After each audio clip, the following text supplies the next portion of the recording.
doon tayo sa ano, no, yung sinabi kanina ni Kuya Jess, no, yung sinishare na, actually, yun nga sinasabi, no, lahat, Christian, napakinig, Christian, pero pag tinanong mo, kung ikaw ay pag-umarap ka ba sa Diyos, eh, masasabi mo o masigurado ka na ligtas ka na.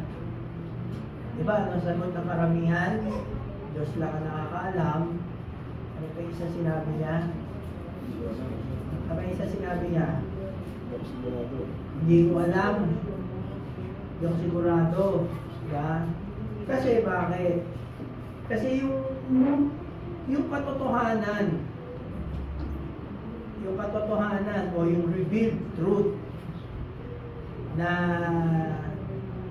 narinig mo,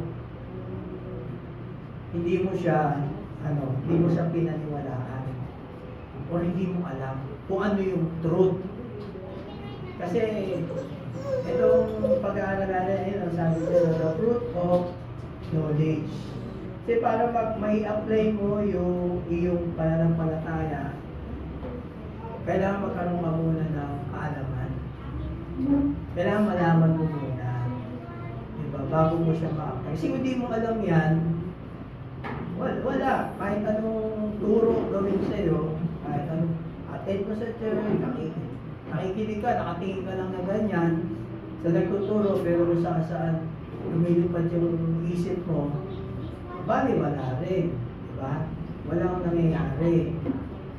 Pero kung naririnig mo, pinapakinggan mo yung sinasabi at iniintindi mo, ay magkakaroon ka ng kaalaman. At doon sa kaalaman na yun, ma-apply mo yan sa buhay mo. Yung mga kaalaman na yan, mga principles yan, mga prinsipyo ang buhay. So patuloy natin yung introduction pa rin. Actually, nasa introduction pa rin tayo, Colossians chapter 1. No, wala pa dyan yung mga problema na na-encounter ng church, wala pa dyan yung problema na i-discuss ni tatalakayin ni Pablo. Mga ano pa lang to, mga introduction pa lang yan. Kaya itutuloy natin, nung nakaraan, tatlong chapter, ilan ba yung pinag-aralan natin? 1 to 8 na, no? Tapos na tayo ng 1 to 8. So ngayon naman, pag-aaralan natin yung Colossians chapter 1, verses 9 to 11, 9 and 11. Tatlo lang, Hindi na rin alam kung ilang buwan natin ito pag-aaralan. Kasi ito, tatlong verse pa lang. Medyo marami na tayong makukuha na mga insight dito sa tatlong verses na ito. So, sige, basahin muna natin. Pasensya na kayo sa boses ko, Kaya't mula nang marinig namin ito, patuloy namin itinadalangin sa Diyos na sana'y paunawan niya sa inyo malubusan ang kanyang kalooban sa pamamagitan ng karunungan at pangunawang kaloob ng Espiritu. Sa gayon, makakapamuhay na ngayon ng karapat-dapat at kalugod-lugod sa Panginoon, sasagana sa lahat ng uri ng mabubuting gawa at kalawak ang inyong pagkakilala sa Diyos. Dinadalangin din namin pagtatagin niya kayo sa tulong ng kanyang dakilang kapangyarihan upang inyong mag-is ng masaya at may pagtiyaga ang lahat ng bagay. So yan, yun yan, yung tatlong yun So introduction muna. Sabi niyan, everything in the behavior of a Christian must be related to revealed truth. O Tagalog, ang lahat ng bagay sa ugali ng isang Kristiyano ay dapat na may kaugnayan sa malalim pagsisiwalat ng katotohanan. So ang ibig sabihin niyan, yung ating mga ginagawa, behavior, yung ating paano ba sa discuss yung ating asal, yan, ay nakadepende sa related, may kinalaman daw yan sa katotohanan na nalaman mo. sa narinig mo. Diba? Tulad doon, sinabi kanina, yung babae, Christian ako. Kaya lang, hindi nga niya, pag tinanong siya kung ligtas ka na talaga, hindi ko alam eh. Diba? Sa Diyos lang na nakakabit. Ibig sabihin, hindi pa niya alam yung talagang truth. Hindi pa niya alam yung truth na siya ay ligtas na. Basta alam niya, kung siguro sa kanila, o maging sa atin naman, gano'n, di ba? Na patay ka sa church, patay ka Bible study, basa ka ng Bible, pray ka, worship ka, ay ligtas ka na. So maraming mga pamamaraan para maging ikaw ay maligtas. Pero pinaka mensahe na naman talaga ay ano yung tatlong salita ng kaligtasan? Kung natatandaan niyo yun. Ha? Death, burial, saka resurrection. Ilan lang gawin. So everything in the behavior of a Christian must be related to reveal truth. O yan. Ano sabi dyan? Sa tuwing ikaw ay pinapayungan, sa tuwing ikaw ay hinihingi na gawin ang isang bagay, kapag ang isang uri ng pag-uugali ay hinihingi sa iyo, sa tuwing ikaw ay pinapayuhan sa isang tiyak na bagay, ito ay dapat na nakabatay sa ikinayang na katotohanan o wala talagang anumang otoridad sa likod ng paghihikayat na iyon at ang pangaral na iyon. Pero kapag daw tayo ay pinapayuhan o hinihiling na gawin ng isang bagay o pag may pinapagawa sa iyo, ito ay nakabase sa isang katotohanan, sa isang truth. Hindi pwedeng pagawa ka sa isang bagay na isang mali o kasinungalingan. Diba? Lahat na sabihin sa atin, halimbawa, huwag ka sasabihin mo sa anak mo, huwag ka mang-aaway sa eskwelahan. Diba? Kasi pag nang-aaway ka, truth yun, huwag kang mga away. Kasi pag nang-away ka, ano mangyayari? Ano mangyayari is, may away ka. Kaya anak ko nang-away sa school. Ha? Ano? Ano? Papa? Pag-guidance. Oo. Papatawag ka. Di ba? Napagula ko. Tay, punta buhay sa eskwela. Bakit? Inaway ako eh. Napatawag ako ng pag-guidance. Diba? So, sabi diyan, truth is the basis of all right action. So, lahat ng mga sa lahat ng mga, ang katotohanan ay tama. Walang katotohanan na mali. So, na maling ginagawa mo, walang truth na mali. Lahat ng truth ay tama. Right? Action. Di ka gagawa ng mali tama. Tapos we live in a society where there is really a rejection of absolute. Ibig sabihin yung absolute, yun yung truth, yung absolute. Ngayon, di ba, maraming mga sumusuway sa batas. Maraming sumusuway, maraming mga tao ayaw ang truth, ayaw ang totoo, katotohanan. Di ba? Gusto nila, sinasabi, masarap gawin yung mali. Yan sinasabi nila, masarap gawin yung mali. Kasi nga masarap eh. Diba? Ayaw nila ng truth. Ano ba yung truth? Diba? Kung ayaw mo magkasakit, huwag mo abusuhin yung iyong katawan. Diba? Kung gusto mo makaipon, huwag kang magbisyo. Yan. So, ganyan yan. Nandito tayo sa syudad sa isang society, sa isang lipunan na ayaw yan, nire-reject yung absolute, nire-reject yung katotohanan. From the Christian viewpoint, all behavior is related to revealing the truth. So, sa isang pananaw ng isang Kristyano, lahat ng mga ginagawa natin, ugali natin, asal, bodo, and everything, ay nakasalalay yan o nakasaad yan sa sa katotohanan. Ayan, tulad yan, no? Example, ay nagmamaneho ka, o nagmumotor ka.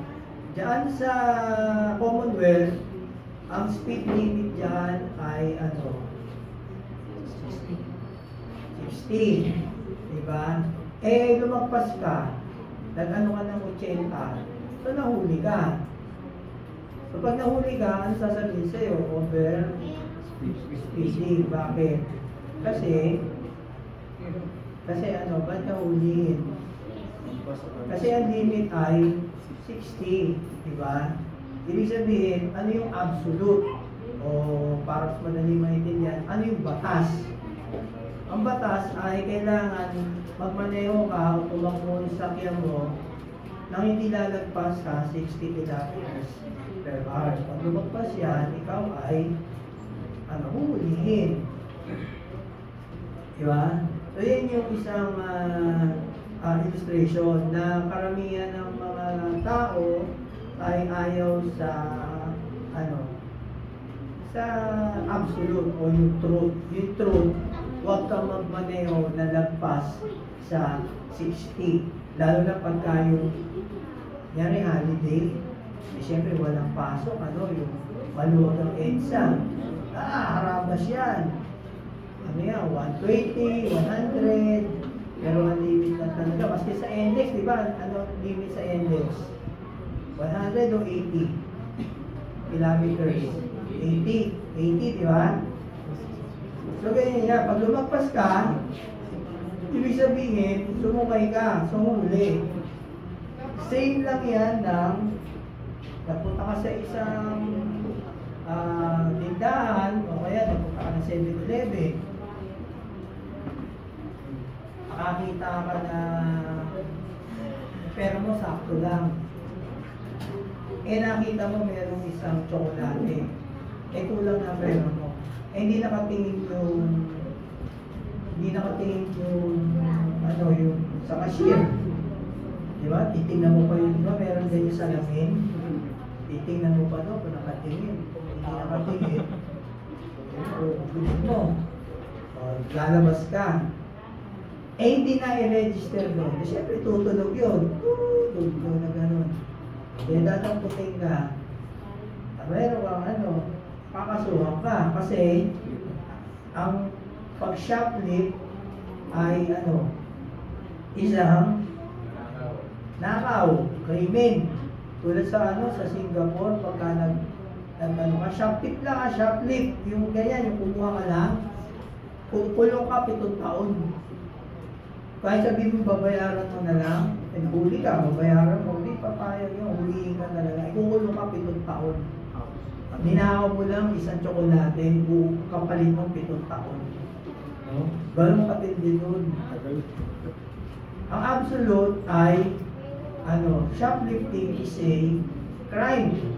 Bawal magnakaw o isang krimen ang pagnanakaw. So, hindi mo gagawin. Kasi pag nahuli ka, ikaw ay mahuhulog. Kaya absolutes are always the basis for determining the moral quality of any action. So, yung absolute or yung law, yung batas. Batas ay hindi yung kautusan batas ng tao. Yan, yung mga batas ng yung mga pulisiya sa gobyerno. Yan yan daw ang laging basihan para malaman yung moralidad ng isang tao. Diba? Maski yung may asawa. Kapag ikaw ay may asawa ka na, jumawa ka pa, ano mangyayari? Diba? O kaya, pwede kang kasuhan. Pwede kang kasuhan ng asawa mo kasi hindi ka naman hiwala, hindi ka naman anan. Baka, dahil mong bahay, dahil mong inuuwian. So, yung batas, yan ang basihan ng yung moralidad ng tao. Kasi kung wala yan, kung walang batas, magkakagulo na tayong lahat. Kasi walang batas eh. Diba? Labo-labo na yan. Saliwan-saliwan na yan. So, all acceptable behavior in our society is based on absolutes. So, ayan, another term for absolutes is laws. So, makatanggap-tanggap na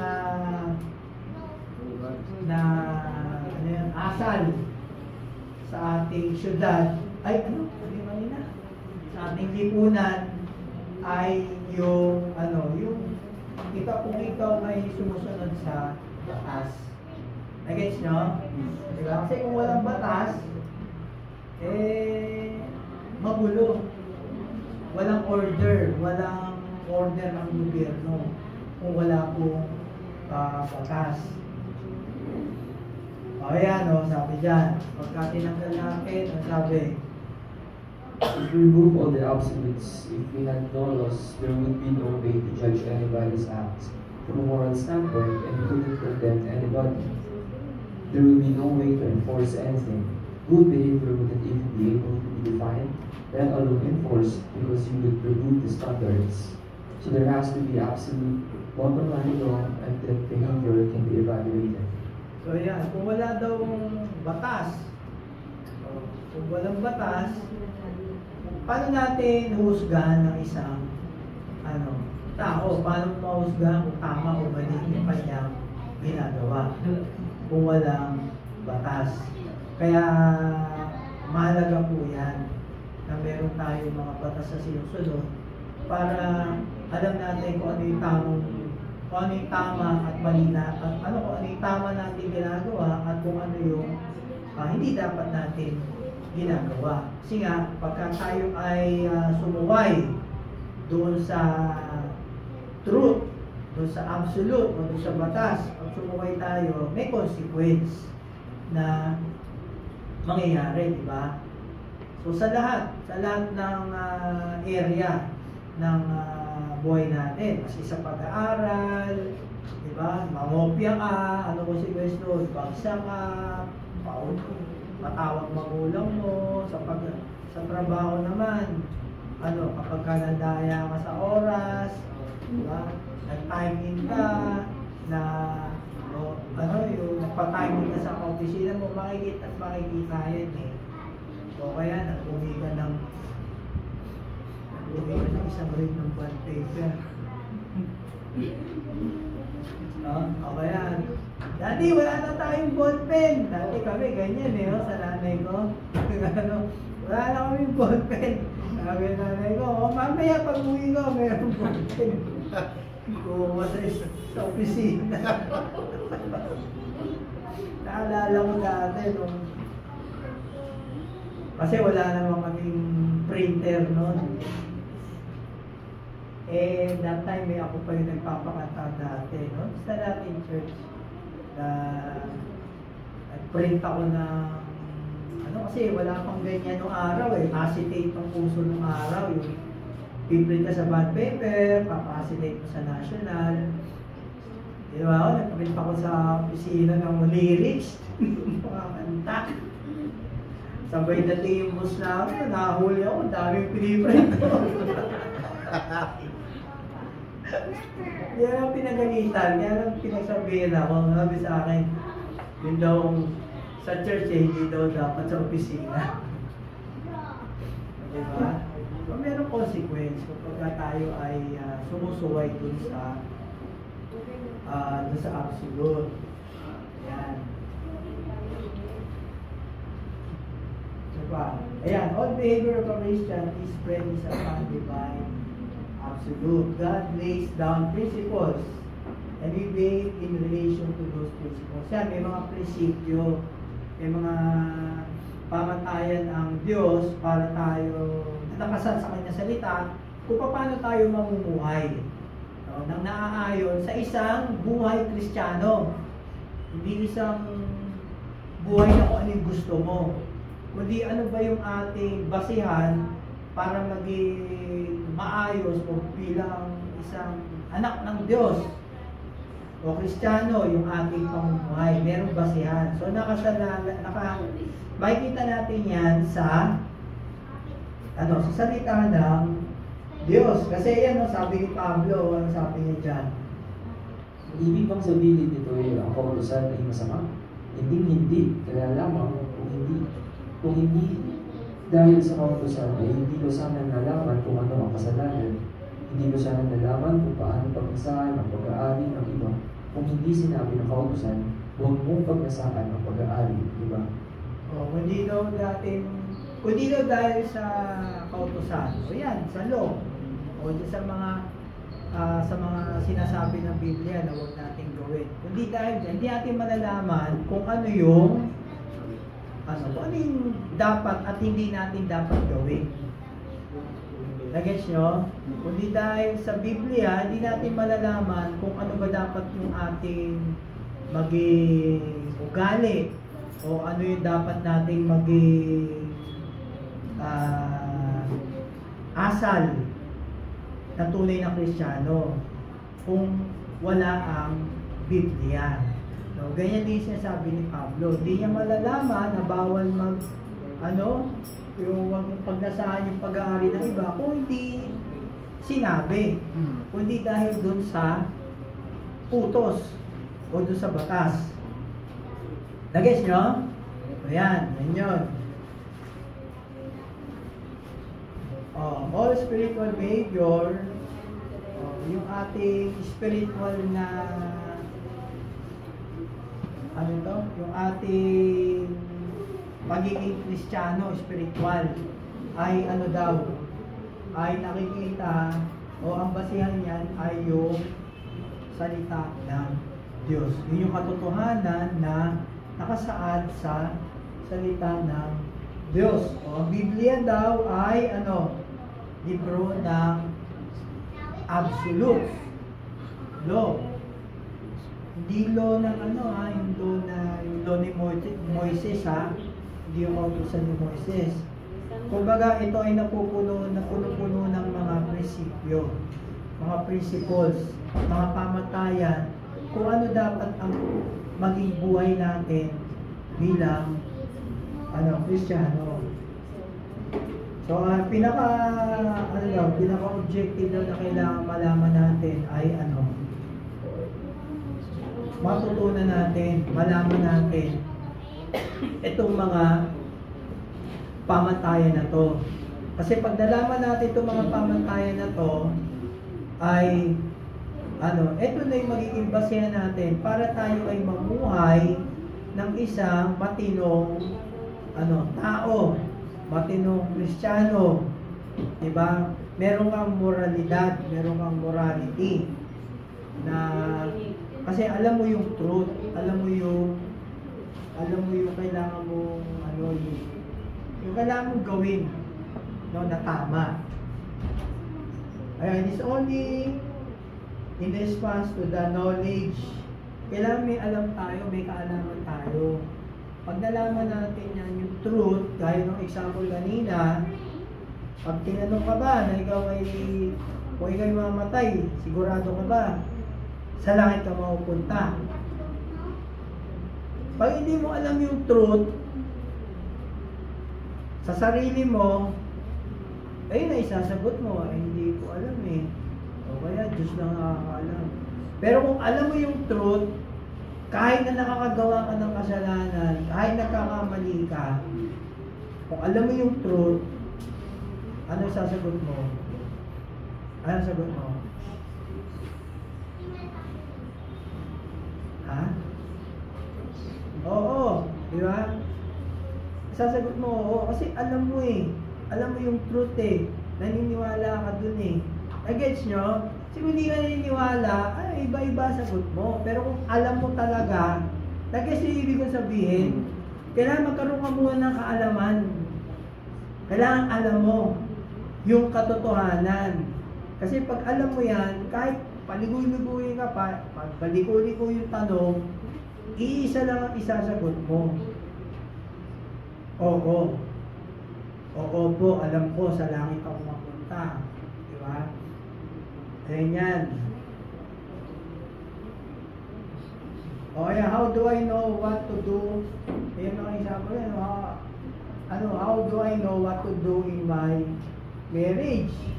O, if I don't know what the standards are, paano mo malalaman kung ano yung mga ginagawa ng pagka sa buhay mag-asawa, kung di mo alam yung mga standards, kung ano yung mga kailangan gawin, o ano pa, how do I know what to do in my job?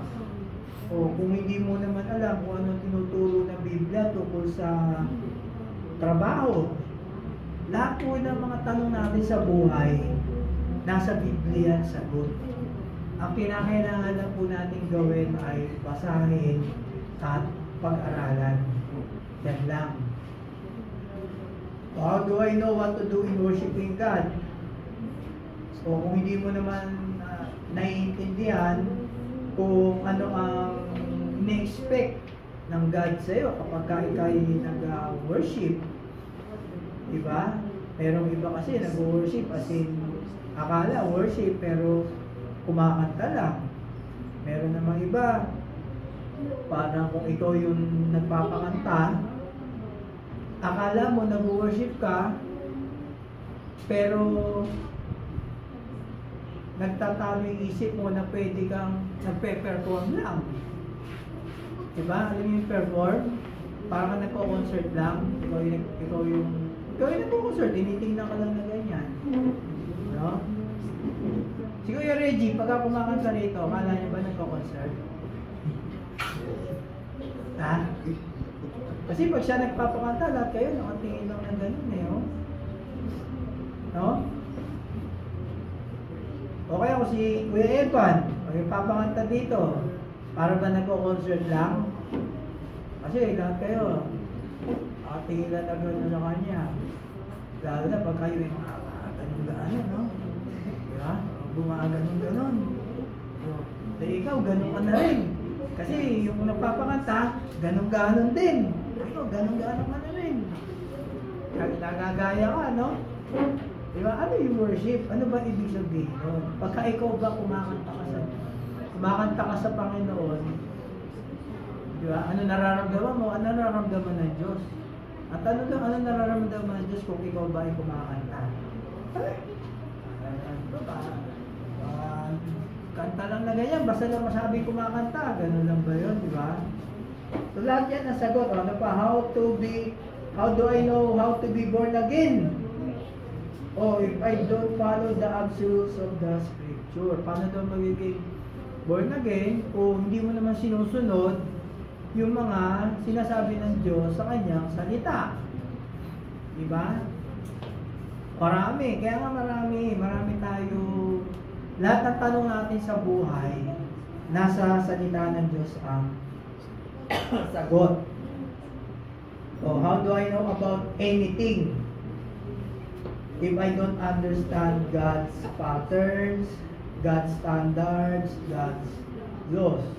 O paano ko malalaman ng mga bagay-bagay kung hindi ako nagbabasa ng salita ng Diyos, o ano bang gusto niyang gawin ko, o ano bang nais niyang gawin ng isang Kristiyano, ano ba yung kanyang mga pattern o standards na kailangan nating sundin. O ayan, ano sabi dyan? It's a sad thing to realize, but do you know that most of Christianity for many years has tried to live on a high moral level without really knowing the Bible, without really understanding the absolutes, without understanding the principles revealed in Scripture? Yan yung masaklap. Yan yung sinabi kanina ni Kuya Des.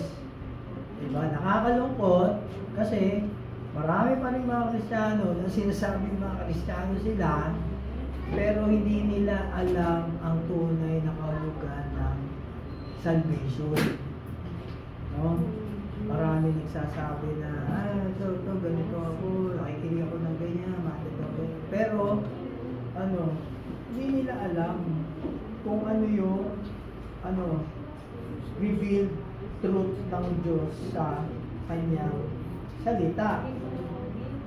No? Na namumuhay ka lang, na iisipin mo lang na yung high moral level, Christian ako, o ganun lang. Pero, hindi mo naman naiintindihan kung ano yung sinasabi sa Biblia, kung ano yung gustong o nais na ipagawa sa'yo. Diba? Nasa isip mo lang, Kristiyano, kailangan magpakabuti ako, magpakabait ako, sumunod ako sa mga magulang ko, mag-aaral ako mabuti. Ganon. Diba? Yung moral lang, high moral values lang, pero hindi mo alam kung ano talaga yung sinasabi sa salita ng Diyos. Maraming mga Kristiyano na ganyan. Kaya nga sabi ni kanina, diba? Huwag po kayong mag-a-absent. Kasi yung mga pinag-aaralan natin, napakahalaga po nito. Dahil, malay nyo, meron kayong mga kausap dyan, tulad ng senior kanina ni Wedges, no? Na ganun ang naging conversation. So, naipaliwanag niya. Maging tayo, yan naman ang ating goal. Maipaliwanag natin yung tamang gospel, yung tamang salvation. Kasi nga, maraming mga tao, o maraming mga nagsasabi rin mga Kristiyano sila, pero hindi alam o hindi naiintindihan ang mga mga prinsipyo ng salita ng Diyos. Hindi nila naiintindihan. So yan, verse 9. Ano sabi diyan? Kaya't mula ng paninig namin ito, patuloy namin pinadalangin sa Diyos na sana'y ipaunawan nila sa inyo ng lubusan ng kanyang kalooban sa pamamagitan ng karunungan at pag-unawang kalooban ng Espiritu. So lahat yan muna mga introduction niya, no? Sinasabi ni Pablo na sa kanyang panalangin ay yan yung objective ng kanyang prayer. Na pag pinapanalangin niya ang mga taga-Colosas. Kung tandaan natin, di ba? Sa 13 sinulat niya, isang libro lang yung sinulat niya na talaga na-nermo ng agad siya. Hindi siya nagsalita ng mga papuri, mga magandang bagay. Sa Galatia lang yon. Pero sa mga ibang sinulat niya na mga sulat, mga epistles niya, ay lagi siyang merong commendation, meron siyang praise, diba? Lagi siyang merong pagbati. So yun yung sinasabi niya na ang isang objective ng prayer niya ay desire niya na that kayo ay mapuspos ng kaalaman ng Diyos at ito ay magawa nyo. Kung ano yung kalooban ng Diyos, malaman nyo at ito ay gawin nyo o magawa nyo. Yun ang sinasabi niya dyan. Ayan, all the letters of the New Testament, you will find first, bottom line of absolutes. Ibig sabihin yan, kapag binabasa po natin lahat ng mga sinabi ni Pablo, kalahati po niyan, yung unang bahagi ng mga librong sinulat niya, ay puro ito gawin nyo, ito. Nag-uutos siya kung ano yung kinakailangan ipamuhay, ano yung kailangan gawin nyo. Tapos sa bandang huli, pag may nabasa na kayo sa mga sinulat ni Pablo na meron salitang therefore, meron hence, meron mga ganyan, ibig sabihin, ito yung mga prinsipyo, ito yung mga ginawa ni Kristo sa inyo. Ngayon, nalaman nyo na yan, ito na ang gawin nyo. Naintindihan nyo? Sa unang bahagi ng mga sinusulat niyang mga sulat, ay sinasabi niya yung mga ginawa ni Kristo. Tapos sa bandang huli na, gitna niya, pag malapit na siya matapos, nalaman nyo na, nasabi ko na lahat ng mga ginawa ni Kristo sa inyo, sa atin. Ngayon, eto naman ang gawin nyo. Eto na gawin nyo. Kumbaga nailatag na sa inyo yung mga yung mga, ano to, yung mga do's, yung mga do's, tama no? Mga do's. Halimbawa sa anak mo,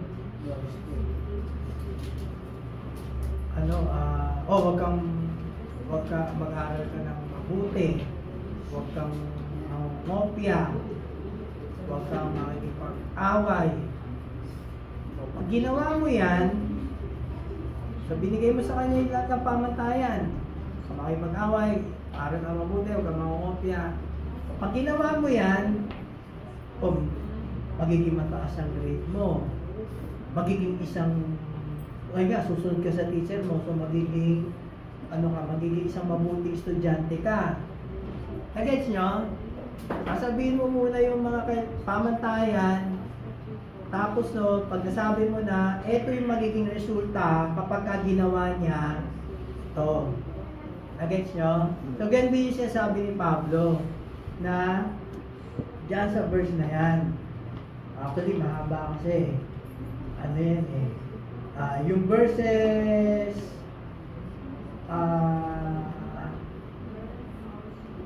Romans 1, ano yan? 12 yan eh. 12 yung Romans chapter 1 hanggang 11, puro pamantayan yan.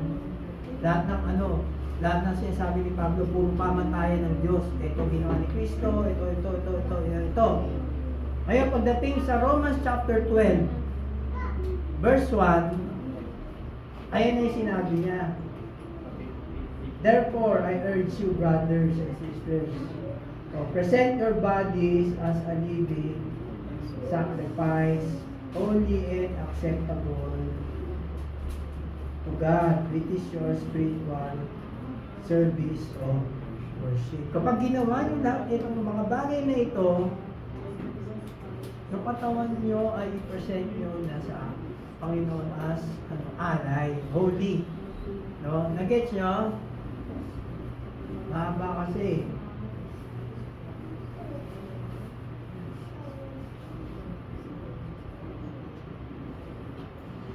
Ayan, tulad nito. Isa pang example. Sa 1 Corinthians 15:54 to 58.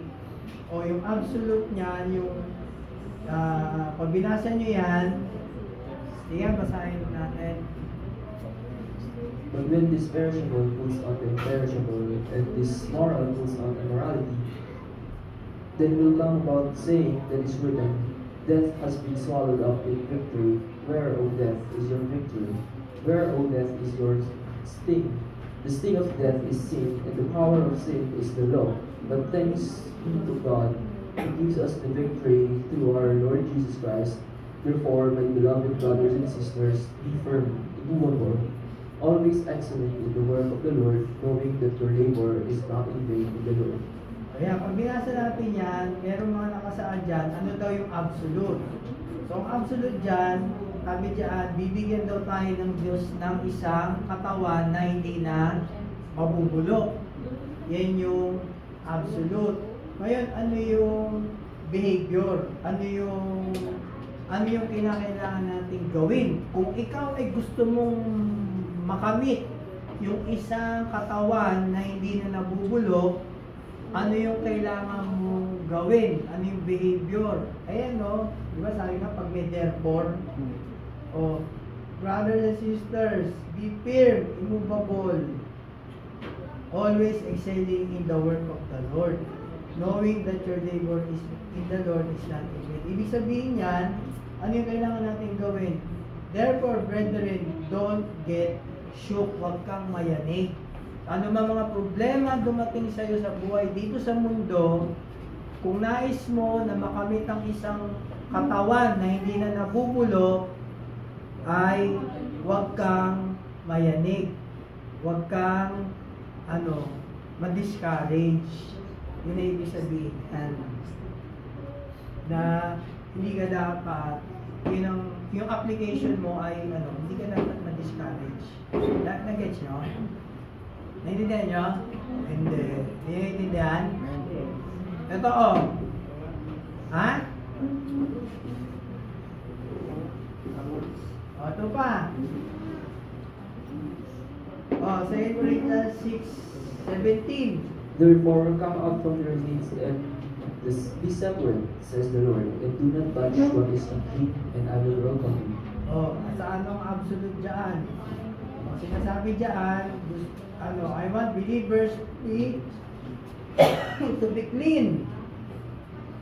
Oh, I want them to be separated from anything that's unholy. So yeah, do not touch what is unclean, and I will welcome you.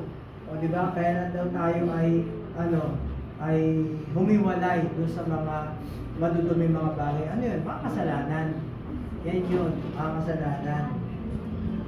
At ano daw yung kailangan natin, kapag ginawa mo yan, ano sinabi? And I will welcome you.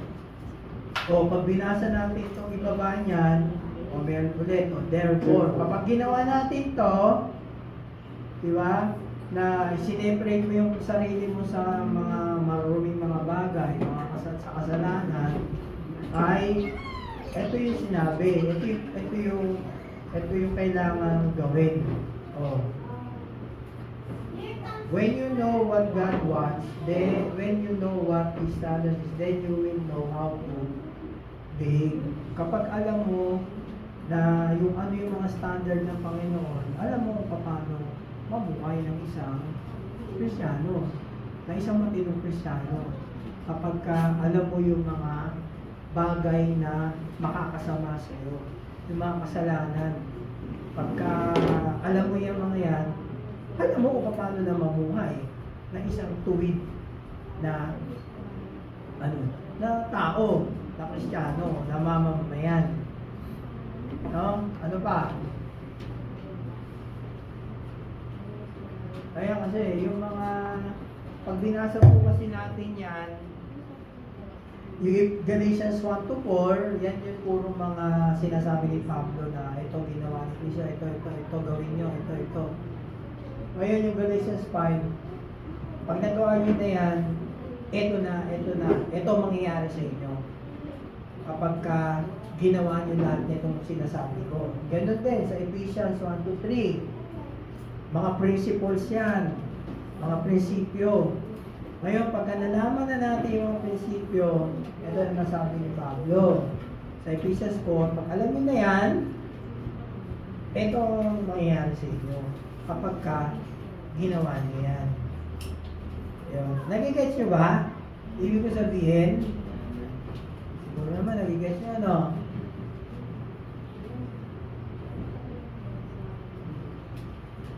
So yeah, the basis of behavior is simply knowledge of God's truth. Yan naman, diba? Yung asal, yung modo mo, ay ay nakabase yan sa pagkakaalam mo sa katotohanan. Pag alam mo yung truth, doon yan nakabase. So yung nasa introduction pa rin tayo, Paul's prayer in Colossians has two parts. Yung una, yung petition part, 9-11. Tapos yung praise part, 12-14. Pero ito, next week nito, ito yung discuss natin ngayon. Ito. Diba kapag tayo nagdadasal sa Panginoon, nananalangin tayo, dalawang part, yung praise at saka petition. So ganun din yung ginagawa ni Pablo na na hinihikayat niya na ganitong gawin nyo, at the same time, pinupuri din niya kung ano yung pananampalataya o mga ginagawa ng mga taga-Colosas. Kaya sa introduction pa rin tayo. Wala pa, hindi nabagi ko kanina, wala pa tayo sa mga problema na-encounter ni Pablo dyan sa Colosas. Ayan ang tanong, Bakit ang lahat ng mga ginagawa natin ay mga turo ng Biblia? Bakit ang inyong mga sermon ay palaging napaka-doktrinal? Doktrinal, yung doktrina, ito yung parang pundasyon ng ating kailangang matutunan. Bakit lahat ng ginagawa natin ay galing sa Biblia? Dahil hindi tayo mabubuhay kung hindi natin alam yung mga prinsipyo, yung mga prinsipyo ng Diyos. Kailangan natin malaman ang kanyang mga nais sabihin sa kanyang salita. Kailangan natin malaman kung ano yung nais sabihin sa atin na gawin natin para tayo ay maging mamuhay ng isang kalugod-lugod na anak ng Diyos. Ayan lang yan. Yan ang sabi dyan, kung naniniwala tayo na ang Diyos ay, supreme. Kung naniniwala tayo na salita ng Diyos ay may authority. O kung naniniwala tayo na kapangyarihang salita ng Diyos ay batayan ng pag-uugali natin, diba? Kailangan tiyakin natin na intindihan natin ang salita niya. Tama? Kasi kung di natin naiintindihan, hindi tayo, magulo buhay natin. Magulo buhay natin kung di natin naiintindihan yung mga pamantayan niya. We have to get that deep knowledge, and then what knowledge should become, and then pag nalaman mo na yung katotohanan, yung knowledge, kaalaman, pag ito'y alam mo na, ano ang kailangan sunod na mangyari? Wisdom, karunungan. Tama, di ba? Ano yung kaalaman? Knowledge. Tapos wisdom, karunungan. Na-apply mo na siya. Kumbaga, yung kaalaman na natanggap mo, ita-translate mo yan sa application. Wisdom. Ayan, example. 1 Thessalonians 2:8. Ano sabi dyan? Dahil sa lang aming pagmamahal sa inyo, hindi lamang kami handang ibahagi sa inyo ang magandang balita, kundi maging ang aming buhay. Diba? 1 Thessalonians 2:8. Tatandaan mo ito, Min? Tandaan mo ito, ha? Yung mga panahon ng pagka ikaw ay gusto mo magkaroon ng boyfriend, girlfriend. Sasabihin ni pastor, ay kailangan meron ka munang verse. Kailangan meron ka munang verse. Di mo naman, isipray ka naman. Lord, ano ba ang verse na bibigay mo dito dito? Yung sa taong to, ganyan. Ito yung verse na yan First Thessalonians 2:8. So ano sabi dyan? Himayin natin ha. The same way, we have a fond affection for you. Dahil sa laki ng aming pagmamahal sa inyo. Hindi lamang kami handang ibahagi sa inyo ang magandang balita, kundi maging ang aming buhay. Ano yung kaalaman? So yung kaalaman, yung knowledge, hindi lang basta, sabi ni Pablo, hindi niya kailangang ibahagi lang ang mensahe ng kaligtasan, kundi maging yung kanyang buhay. Gusto niya i-impart sa kanya. Yun yung kaalaman. Ano yung principle? You have to find a friend or a person before you can share the gospel. Totoo naman, di ba? Kailangan makakuita ka muna na isang tao na maibahagi mo yang kaalaman na yan, yung gospel na yan. Kailangan makakita ka. Kaya mo ibabahagi kung wala ka namang kausap. Diba? Wala ka sarili mo, kausap mo. Hindi. So, yun yung principle. Kailangan makakita ka ng isang tao na mababahigingan mo ng salita ng Diyos. Ano yung spiritual understanding or application. I ought not only to preach the gospel, but to love people. Hindi lang basta, meron kasi iba, basta maibahagi lang, tapos na. Diba? Yun ang sabi kasi sa akin ng leader ko ni kuya ganito, ni ate ganito, mag-share lang, okay na. Hindi, kailangan, pag nag-share ka, nandun din yung love. Diba? Kasi concerned ka dun sa tao, concerned ka dun sa kanyang kaligtasan. Hindi lang dahil sa, uy, pagdating sa linggo, may masasabi ako sa harap, meron ako na-sharean. Pero, ano yung motibo mo? Dahil lang ba parang may masabi ka sa harap? O kaya mo sinasira kasi concerned ka. Kaya magkaiba yun. No? Kaya siya sabi ni Pablo dito, hindi lang ka mag-share ng gospel, kundi mahalin mo rin yung tao na sinasharean mo. So, paano mo i-apply yan? O gusto mo sharean, bawa yan, gusto mo sharean yung kapitbahay mo, imbitahin mo rin sa inyo. So, sabi mo, kuya, Ate Ibiang, pwede bang ma-invite ka na? Yan, isip mo, Ate Ibiang, share mo to. Pero, paano kaya ito share? Alam mo na, imbitahan ko muna sa bahay, dinner. O, Ate Ibiang, pwede bang sa bahay ka na maghapunan mamaya? O, imbitahan kita, pati yung mga anak mo, doon na kayo sa bahay. Diba? Okay, pag ako kumakain na gano'n, saka mo siya ipasok. Na-gets nyo?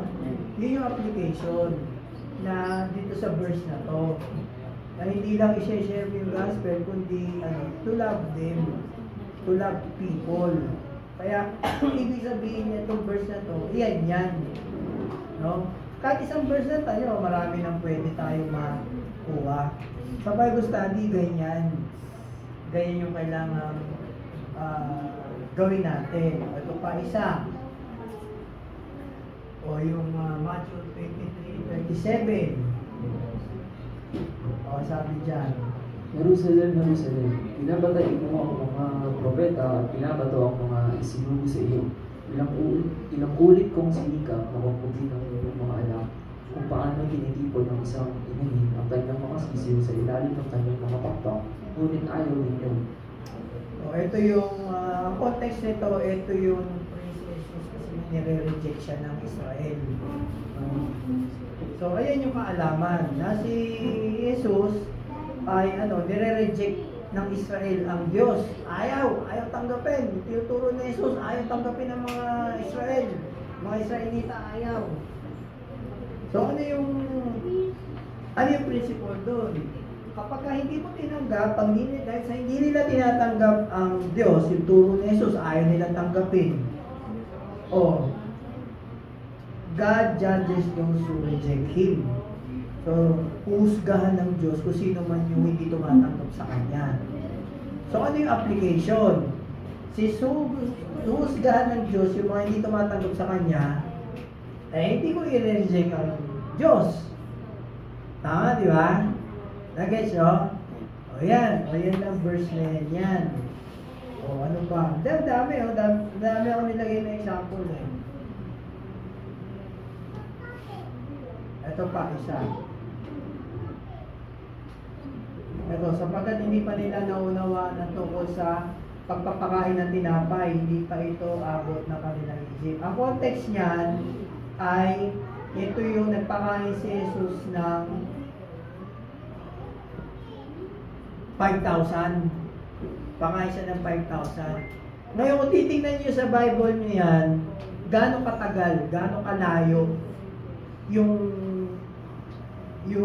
pagpapakain niya ng 5,000 at sinabi niya yung salita na yan. Kung titingnan nyo doon kasi yan, isang column lang, isang ganun lang. Ibig sabihin, nangyari lang yan kagabi. Kagabi lang nangyari. So kinabukasan, nakalimutan na nila. Kasi hinihingan siya dyan ng mga miracles pa eh. Ano ba ang mapapatunayan mo sa amin? Gaya doon sa John, di ba? In John 6, binabanggit natin dati na nagpakain siya ng 5,000 Tapos kinabukasan, nagpunta si Jesus dun sa kabilang ibayo.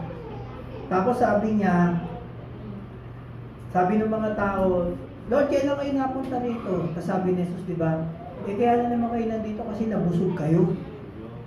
Di ba? Tapos ano sabi ng mga tao? Ano ba may ipapakita mo sa amin na himala, na senyales, na ikaw ang Diyos, gano'n? O di ba, kagabi lang nakalimutan nila na gumawa ng himala, 5,000 dahil na sa dalawang ano yun? Dalawang isda, tsaka tinapay. Pinagpakain ng hindi lang 5,000 yun, baka 20,000 pa yun. Sabi na 5,000 mga lalaki lang. Nakalimutan na nila. Di ba? So, ano ang karunungan dyan? Diyan sa sinabi yan. Na hindi ito maabot na kanilang isip. Nakalimutan na nila yung ginawa ni Jesus kagabi. Nakalimutan nila. O ano yung principle? O, sabi dyan, no? Kapag ka ang puso mo matigas, madali ka makalimot. Ayos nyo? Pag matigas, no? Hindi, kapag hindi nila nauunawaan ang tungkol sa pagpapakain ng tinapay, o hindi pa ito abot ng kanilang isip. So pag matigas ang kanilang puso, madali kang makalimot. Hindi nyo maunawaan. Kagabi lang nangyari. Di ba? So ano yung application? Kinakailangan na tandaan ko kung ano yung ginawa ng Diyos. Kung ano yung ginawa ng Diyos sa akin. Diba? Niligtas niya ako. So yun yun yung ni Kuya Jess kanina na sinishare. Kaya mamang yun yung nakalimutan na naniligtas ako ng Diyos. Kaya anong tinanong niya, pagwahan niya ba, sa langit ka mapunta pag namatay ka? Ay hindi ko alam Nakalimutan niya yun. Yung ginawa ng Diyos sa kanya. Nagets niya? So, pag hindi mo, wala kang knowledge, pag hindi mo alam, wala kang kaalaman, naturalmente, hindi mo ma-apply sa buhay mo. Kasi hindi mo alam Pero kung alam mo yan, hindi mo makakalimutan yan, no? Di ba? Nagets niyo? Diba? Ngayon, ano yung kailangan gawin? Yan yung sinasabi rin kanina ni Moises. Diba, hindi kami nag-usap. Pero, yan yun, 2 Timothy 3:18. Kailangan, aralin natin. Aralin natin ang salita ng Diyos. Hindi lang basta basahin natin.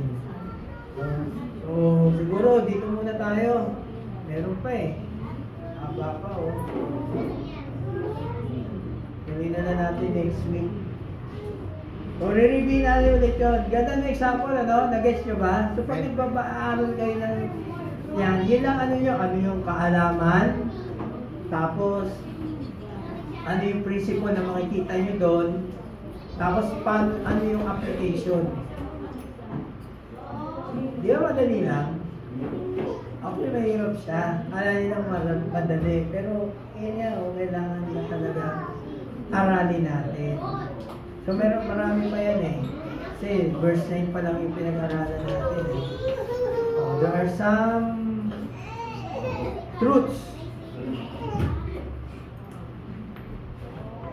Sige, tuloy na lang natin. Sige, tayo na tayo.